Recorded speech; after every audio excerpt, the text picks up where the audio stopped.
ఆహా, ఏంటి ఈ drama? Actor number 1 Narendra Modi, actor number 2 Pawan Kalyan, యాక్టర్లో కలిసిపోయిన పెద్ద యాక్టర్ 40 సంవత్సరాల నుండి యాక్ట్ చేస్తున్న చంద్రబాబు నాయుడు. వీళ్ళు ముగ్గురు సినిమా తీయడానికి వచ్చారా, లేదా ఆంధ్రప్రదేశ్ ప్రజలకు ఇచ్చిన వాగ్దానాలు నెరవేర్చడానికి వచ్చారా?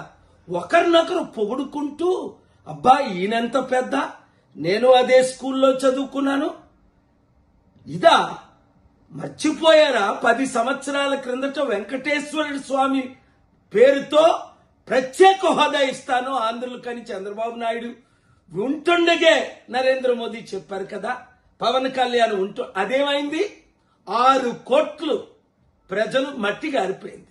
అప్పుడేమో మట్టి తీసుకొచ్చారు, నీళ్లు తీసుకొచ్చారు, ఇప్పుడేమో రిమోట్ కంట్రోల్ తీసుకొచ్చారు ఏదో చేసినట్టు. విశాఖపట్నం స్టీల్ ప్లాంట్ నీరు గారిపోతుంటే కనీసం ఇదిగో మేము 10,000 కోట్లు ఇస్తాం, నెలకి దీన్ని పెర్మనెంట్ చేస్తాం, ఇచ్చిన వాగ్దానాలు 2 కోట్ల ఉద్యోగాలు ఇస్తానన్నారు, ఇచ్చారా? ప్రత్యేక హోదా ఇస్తామన్నారు, ఇచ్చారా? స్టీల్ ప్లాంట్ అమ్మవన్నది ఇప్పుడు అమ్మడం లేదా?